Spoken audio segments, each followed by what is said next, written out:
IBPS SO राजभाषा अधिकारी, SSC junior Hindi translator recruitment, इसके साथ साथ ITBP की इंस्पेक्टर और सब इंस्पेक्टर के रिक्रूटमेंट के बाद अब सभी को प्रतीक्षा है, तो वो है आपकी एक और नई रिक्रूटमेंट का, जो है रेलवे रिक्रूटमेंट बोर्ड की ओर से।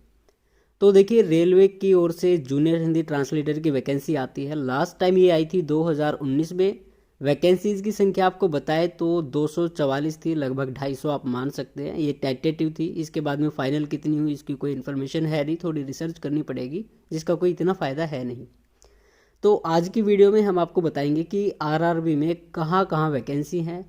आगे बढ़ने से पहले हम आपको बता देते हैं कि ये जोन वाइज वैकेंसीज़ का जो कलेक्शन है ये फरवरी मार्च के अकॉर्डिंग है, 2024 के अकॉर्डिंग, क्योंकि उसी टाइम पे आरटीआई लगाई थी। उसके बाद में कुछ आरटीआई के रिप्लाई आए नहीं, कुछ के रिप्लाई आए तो उनका पता नहीं है कहाँ पे हैं। तो आज इनको कंसोलिडेटेड करके आपके सामने पेश किया जा रहा है। तो यहाँ पे आपको दिखा देते हैं। ये आती है ईस्ट सेंट्रल रेलवे समस्तीपुर में, यहाँ पे एक वैकेंसी है जूनियर ट्रांसलेटर की। और फिर सोनपुर ईस्ट सेंट्रल रेलवे, यहाँ पे कोई वैकेंसी नहीं है। इसके आगे चलते हैं तो नॉर्थ सेंट्रल रेलवे में 4 वैकेंसी हैं। रेल कोच फैक्ट्री कपूरथला में 3 वैकेंसी हैं।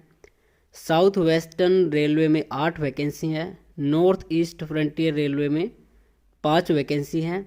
ये जो सैंक्शन हमने लिखी हुई है ये भी आप देखते रहें कि यहाँ पे कितनी स्ट्रेंथ है, उनमें से कितने काम कर रहे हैं और कितनी वैकेंसी है। पटियाला लोकोमोटिव वर्क्स में 1 वैकेंसी है, एक ही सैंक्शन है यहाँ पे। वेस्ट सेंट्रल रेलवे जोन में 18 सैंक्शन है, इनमें से 15 वैकेंसीज हैं, केवल 3 वर्किंग हैं। उनका भी पता नहीं, किसी का ट्रांसफ़र हो गया होगा या फिर कोई छोड़ के चला गया, रिटायर हो गया, जो भी है। इसके आगे आते हैं RD&SO लखनऊ में 1 वैकेंसी है। साउथ ईस्टर्न रेलवे में 8 वैकेंसी है 17 सैंक्शन में से। आगे ईस्टर्न रेलवे में 8 वैकेंसी हैं और वेस्टर्न रेलवे में सबसे ज़्यादा अब तक हमें पता चली हैं, 38 वैकेंसी हैं। टोटल वैकेंसी आपकी होती है 92। तो इसका मतलब ये नहीं कि आप मान के बैठ जाओ कि केवल 92 वैकेंसी आएंगी। वैकेंसी अच्छी खासी आएंगी इस बार भी। एसएससी के कंपैरिजन में देखा जाए तो उसके आसपास ही रहती है। एसएससी में तो काफ़ी ऊपर नीचे होता रहता है, कभी 100 निकाल दी, कभी 104 हो गई, 150 हो गई, कभी 350, कभी 450। तो सेंटर का तो ऐसा ही चलता है। तो रेलवे में भी 2019 के बाद में इनकी ज्वाइनिंग पता नहीं कब हुई थी, 21-22 में हुई होगी शायद।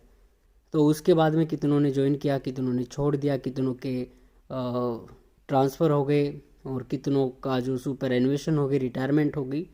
तो यहाँ पे 92 वैकेंसी तो आप देख सकते हो कि आपके जो नज़दीक लगता है वहाँ वहाँ ये वैकेंसी हैं। कितनों ने इन्होंने भेजी है आरआरबी में, वो अभी उसका कोई अता पता नहीं है। तो इसका नोटिस भी जो है जल्दी आने वाला है। एक्सपेक्टेड है कि नवंबर एंड तक आ जाएगा, लेकिन कुछ लोग बोल रहे हैं कि दिसंबर में आएगा। तो आने ही वाला है, वैसे दिसंबर मिड तक तो आ जाना चाहिए।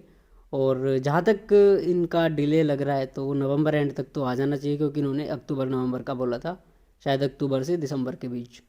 तो खैर देखते हैं, नोटिस आता जाता रहेगा और कितनी वैकेंसी आती हैं वो इनके नोटिस में ही पता चल जाएगा। कहाँ कहाँ पे कौन सी जोन में कितनी वैकेंसी है, किस कैटेगरी में है, वो सारी चीज़ें आरआरबी वाले बता देते हैं पहले ही।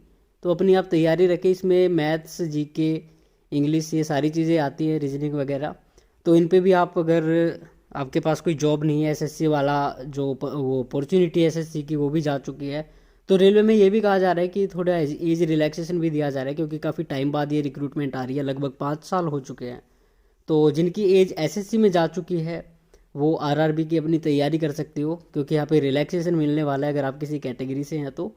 और ये अच्छी अपॉर्चुनिटी होने वाली है। तो आप साथ के साथ ये मैथ, जीके, करंट अफेयर वगैरह सारी चीज़ें पढ़ते रहें। बाकी इंग्लिश हिंदी का तो आपको पता ही है, वो आती है। तो देखते हैं नोटिस कब आता है, उसके बाद ही आगे चर्चा होगी।